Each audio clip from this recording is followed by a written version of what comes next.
Iya, selamat pagi Pak Ketua. Pagi, Iya, gimana kabar Pak? alhamdulillah baik.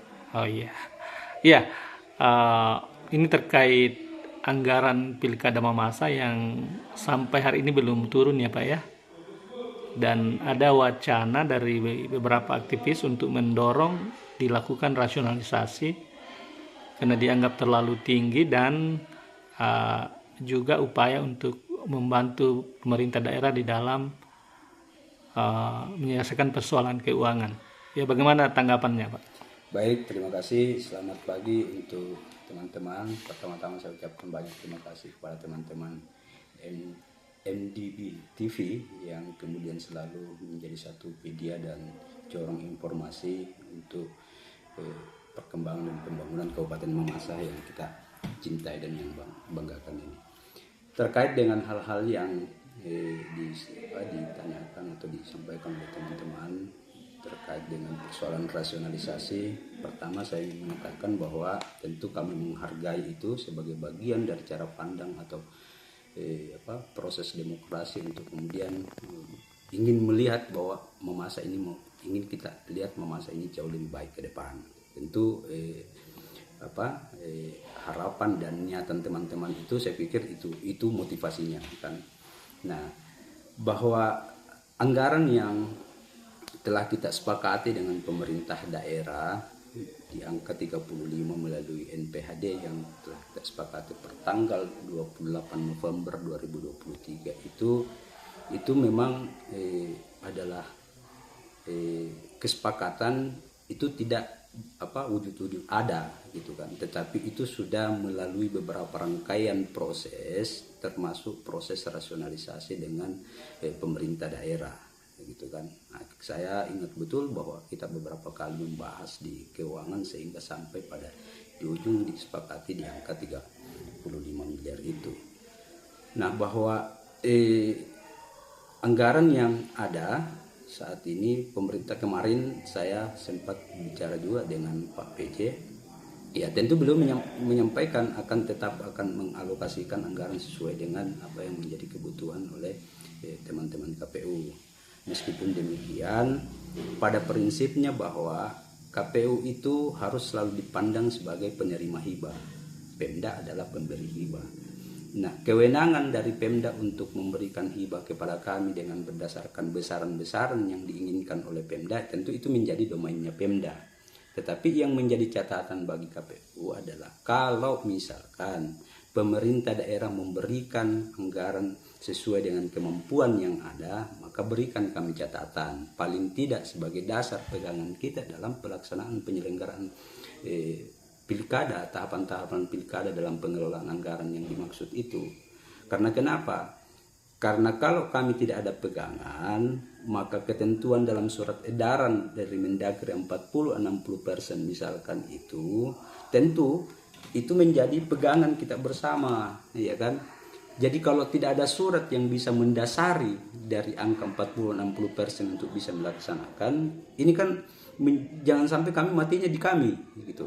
Besok lusa kami dikasih, kami terima, kemudian kami dianggap ketika tidak mampu menjalankan tahapan karena uangnya sudah habis misalkan digunakan, kami akan dikatakan lagi, kenapa Anda terima itu tidak sesuai dengan surat edaran Mendagri 40-60, kan begitu. Itulah yang kami jaga. Selalu kami berprinsip bahwa menjalankan segala tahapan ini tidak berdasarkan dengan hanya semata-mata asumsi-asumsi yang ada. Kita selalu berdasarkan pada aturan-aturan dan mekanisme yang ada, termasuk peraturan perundang-undangan. Karena prinsip-prinsip kehati-hatian dalam mengelola anggaran itu menjadi hal yang mutlak untuk kami jalankan gitu.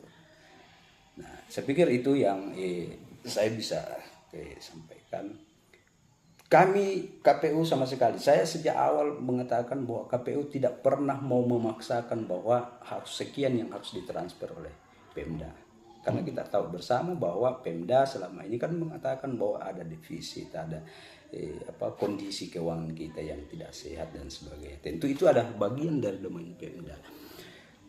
Kami memahami betul bahwa karena kami adalah penerima hibah, sehingga kemarin saya sampaikan juga ke Pak Bupati, jangankan dibilang 3 miliar misalkan yang disiapkan oleh Pemda jauh di bawah dari itu, kami siap dengan catatan itu tadi, berikan dong kami surat, ya kan, apa yang menjadi alasan-alasan Pemda, supaya itu yang kami bisa jadikan dasar untuk pegangan bagi kami menjalankan atau mengelola anggaran yang telah dihibahkan kepada kami, gitu.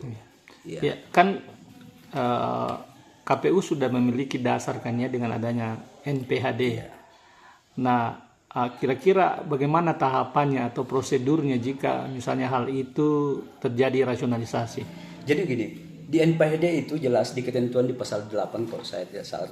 Ketika terjadi perselisihan, ya kan, ketika terjadi perselisihan antara pihak pertama dan pihak kedua, maka bisa dilakukan secara musyawarah. Ketika dalam musyawarah ini misalkan juga tidak terjadi, maka akan dilakukan proses penyelesaian melalui pengadilan. Nah, tentu ruang-ruang ini bisa menjadi ruang bagi kita untuk selalu bisa mendiskusikan, mendudukkan persoalan sebagaimana mestinya. Nah, terkait dengan bahwa karena ini kita anggap bahwa ada perselisihan dalam cara pandang, meskipun loh kami di NPHD juga itu dijelaskan bahwa proses pembayarannya itu 40-60%. Tetapi kalau toh karena alasannya Pemda menganggap bahwa keuangan kita tidak sehat, kami mengikuti harus berpikirnya Pemda. Tetapi dengan catatan-catatan bahwa mekanisme ini harus jalan. Karena kita sudah tertuang dalam NPHD kita gitu. Apa itu? Penyelesaian melalui musyawarah. Kalau musyawarah tidak ketemu, maka kita lakukan penyelesaian melalui pengadilan gitu. Itulah mekanisme-mekanisme yang ada yang diatur dalam NPHD kita. Nanti selanjutnya itu yang saya maksud tadi, bahwa Pemda akan bisa memberikan kami anggaran sesuai dengan apa yang menjadi apa yang menjadi keinginannya Pemda, karena dengan melihat kondisi keuangan yang ada, sertakan dong dengan surat dengan kami supaya itu menjadi pegangan bagi kita. Ada dasarnya juga. Ada dasar bagi kita. Karena kalau kita tidak ada dasar, bagaimana kita mau menggugurkan surat edaran Mendagri 4060? Ini kan kita seolah-olah mau bikin kebijakan baru, iya kan? Kebijakan sendiri. Kebijakan sendiri. Saya tidak menyalahkan Pemda untuk membuat kebijakan sendiri karena itu haknya selaku pemberi hibah kan. Tetapi terkait dengan hal yang kita sepakati bersama yang telah menjadi dorongan Kementerian Dalam Negeri terkait dengan proses alokasi anggaran untuk penyelenggaraan pilkada 40-60%, tetapi kita harus berpegang pada itu. Kalau toh ternyata Pemda tidak mampu karena alasan dan sebagainya, ya sertakan dong dengan surat, ya kan? Tapi persoalannya kan itu sudah dikaji kan di tingkat tim anggaran pemerintah daerah dengan KPU. Sudah. Itulah yang lahir dalam NPHD kita. Iya, kalau proposal awal yang diajukan berapa nilainya itu? Proposal awal yang kita sampaikan itu kan 43 miliar. Yang disetujui? Yang disetujui 35 miliar. 30 miliar. Iya. Setelah melewati berbagai macam kajian. Itulah bukti bahwa ada proses yang berjalan, yaitu proses rasionalisasi yang melibatkan antara KPU dan TAPD serta keuangan dan pemerintah daerah. Apakah dalam hal pembahasan dan rasionalisasi kemarin itu pihak dari DPRD ikut? Tidak ikut. Tidak ikut ya. Belum ikut waktu itu karena memang di undang-undang kami mengatur tidak dalam kapasitas untuk sampai ke DPR, tapi kami hanya mengajukan ke pemerintah daerah yang membahas bersama dengan DPR gitu. Ya, jadi mekanismenya harusnya begitu ya. Itu. Sehingga kami hanya sampai kepada pemerintah daerahnya. Iya, kan ini sudah masuk bulan 4 Pak ya, dan tahapan sudah berjalan. Betul. Apakah ada tahapan-tahapan terganggu dengan belum turunnya dana hibah pilkada dari Pemda ini? Iya, kalau dibilang terganggu pasti ya. Kita tahu betul bahwa sekarang pertanggal 17 April itu adalah fase di mana sesuai dengan PKPU nomor 2 tahun 2024 tentang tahapan jadwal pelaksanaan pilkada itu sudah mulai masuk pada tahapan rekrutmen ad hoc. Nah, tentu dengan belum adanya anggaran yang disampaikan ke kami, tentu ini akan menjadi kami akan tetap menindaklanjuti untuk terus berkomunikasi dengan pemerintah daerah, karena bagaimanapun bahwa ketentuan dalam undang-undang yang menyiapkan segala sesuatunya yang menyangkut tentang anggaran pilkada itu adalah pemerintah daerah melalui APBD. Gitu. Tentu kami memahami pada konteks itu untuk tetap kami akan lebih proaktif untuk berkomunikasi dengan pemerintah daerah. Dan selama ini memang sudah dilakukan? Atau Kemarin belum? terakhir saya masih sempat komunikasi juga. Ada Pak Sekda, ada Pak Bupati, dan saya sudah sampaikan sebagaimana yang saya sampaikan tadi, bahwa kami tidak pernah keberatan bahwa berapa yang mau dikasihkan ke kami, Pak Bupati, tapi dengan catatan berikan dong kami surat sebagai penegasan, dasar, ya kan, dasar bagi kami untuk mengelola anggaran yang dihibahkan kepada kami. Karena ini bagian dari proses pertanggungjawaban publik gitu. Iya. Kita takutnya anggaran misalkan tidak cukup, ya kan, kemudian anggaran tahapan terus berjalan, ini kan bisa memungkinkan akan terhenti. Nah, siapa yang akan bertanggung jawab di dalamnya? Tentu adalah KPU, gitu kan. Nah, tapi kalau ada dasar yang bisa menjadikan pegangan kita bersama selaku pemberi hibah, saya pikir tidak ada persoalan. Kalau dokumen NPHD yang ditandatangan kemarin itu, apakah juga sudah sampai KPU pusat? Sudah, kita jadi KPU pusat dan Kementerian Dalam Negeri kita sudah lampirkan tembuskan ke mereka semua sudah.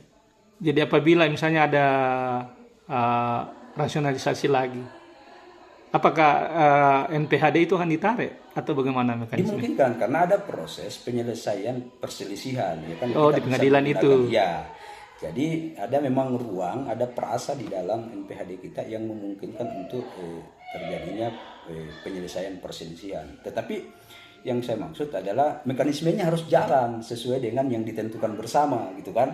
Ya, jangan hanya sekedar sepihak misalkan mau melakukan rasionalisasi, ya kan, kalau memang mau merasionalisasi ya, tetapi tanpa melibatkan kami, duduk bersama, dan itu dicantumkan di pasal 8 itu jelas penyelesaian perselisihan. Kalau itu ada, misalkan ada ketidaksinkronan antara misalkan ada nilai yang ditentukan oleh Pemda, kemudian KPU juga pada posisi dari angka yang ada, kita bisa musyawarahkan. Dan itu dimungkinkan karena dia diatur dalam NPHD kita. Ya, ini kan kita tahu bahwa kita belum mengkonfirmasi kepada pemerintah daerah terkait hal ini, tapi kalau kita lihat selebaran itu memang didorong oleh sejumlah aktivis masyarakat. Nah, mungkin ada yang perlu disampaikan ke teman-teman aktivis ini. Jadi sebagaimana yang sampaikan sejak awal bahwa kita harus mendudukkan posisi yang namanya hibah, ya kan, harus didudukkan dulu pada posisi yang sesungguhnya. Apa itu? KPU adalah penerima hibah, kemudian Pemda adalah pemberi hibah. Bahwa teman-teman ada yang mendorong terkait dengan rasionalisasi, saya pikir itu bagian dari niatan teman-teman untuk mau melihat Mamasa ini lebih baik. Karena teman-teman mungkin melihat bahwa kemampuan kita, kemampuan daerah kita yang sekarang lagi kalau bahasa di luar ini defisit dan sebagainya, tentu mungkin itu menjadi bagian atau dasar teman-teman sehingga ada upaya mendorong rasionalisasi atau penghematan dalam pengelolaan anggaran kita. Saya secara pribadi dan secara kelembagaan tentu menghargai itu sebagai bagian dari upaya teman-teman untuk mau melihat Mamasa lebih baik. Dan prinsipnya sih sesungguhnya sama antara KPU dan teman-teman, misalkan kita semua sama-sama mau melihat Mamasa lebih baik. Tetapi bahwa dorongan untuk melakukan proses rasionalisasi tentu mekanismenya harus ada, gitu kan. Saya pikir seperti itu. Kan ada yang berpendapat bahwa sebenarnya memungkinkan untuk dirasionalisasi seperti pengurangan TPS dan KPPS. Apakah memang memungkinkan di KPU itu? Saya dimungkinkan saja, tetapi kan saya sejak awal pernah mengatakan bahwa itu tidak ada persoalan untuk pengurangan itu sepanjang memenuhi prinsip-prinsip pembentukan TPS. Apa itu salah satunya? Contoh misalkan kalau di Baruru itu ada 4 TPS yang tersebar di beberapa dusun, ya kan? Ada di Kasih Tambangan, jarak Kasih Tambangan dengan ibu kota Baruru itu kurang lebih 4 atau 5 kilo. Kalau dia dikurangi di Kasih Tambangan, apakah pemilih di Kasih Tambangan mau datang ke Baruru kota untuk memilih? Apakah yang ada di Salubiru yang jaraknya dari Salubiru untuk kemudian datang di Mamasa di Baruru Kota misalkan, kalau kita kurangi, kata kalau di sana kan 4, kita kurangi menjadi 2 misalkan, apakah yang dari sana akan mau datang memilih di Baruru Kota, di desa Baruru, yang dari Salubiru itu jarak 3 kilo. Ini juga termasuk partisipasi pemilih nantinya ya. Jadi prinsip-prinsip dalam menentukan TPS itu ada prinsip-prinsip kewilayahan. Ada prinsip-prinsip dijangkau, bisa untuk dijangkau oleh masyarakat karena bagian dari pelayanan. Kita tidak bisa memisahkan dalam satu keluarga itu, satu di TPS 1, satunya di TPS 2, tidak bisa, dia harus selalu satu. Sama. Iya. Jadi sepanjang prinsip-prinsip itu terpenuhi, saya pikir tidak ada masalah. Kenapa tidak? Ada nggak ketentuan jumlah pemilih dalam satu TPS itu maksimal berapa kira-kira? Iya, kalau di jumlah pemilih kita kan di angka 600 untuk di pilkada, ya kan, untuk tentuan jumlah pemilih, ya kan. Tetapi bahwa jumlah angka yang ada ditentukan itu kan bukan hanya semata-mata faktor, itu adalah angka maksimalnya. Tetapi bagaimana proses TPS ini adalah mendekatkan kepada masyarakat. Kita bayangkan Pak, di samping rumah kita saya TPS, kadang masih ada orang yang malas untuk datang memilih. Apalagi kalau misalkan jauh TPS-nya. Iya kan? Kalau ada TPS kita mau kurangi di Talambai, mau tidak orang datang ke Tawalan Timur untuk memilih? Kalau kita hilangkan di daerah-daerah terpencil. Itulah bagian dari prinsip-prinsip pertimbangan-pertimbangan secara teknis terkait dengan penentuan dan pembentukan TPS. Iya. Oke lah kalau misalkan kita kayak di kota Mamasa yang kurang lebih 67-78 TPS misalkan, yang dari Tatua kalau kita kurangi sana berapa TPS digabungkan dengan TPS, mungkin kan saja, tidak persoalan. Tapi pertanyaan lanjutannya, kalau misalkan dia datang ke tempat yang dianggap agak jauh dari TPS, maukah mereka memilih? Apalagi kalau di daerah-daerah terpencil kita, di Salubaka, di Salulean, di Saludango. Saludango hanya satu TPS Pak. Saludango itu berbatasan dengan Mamuju. Kita lewat Pamulukan. Teman-teman kemarin distribusi logistik ke sana itu lewat Pamulukan, bandara masuk. Itu masuk wilayah Pangandaran, desa Pangandaran, ya kan? Pertanyaannya, kalau dia mau dihilangkan TPS, mau enggak orang Saludango datang memilih ke Pangandaran? Iya kan? Iya.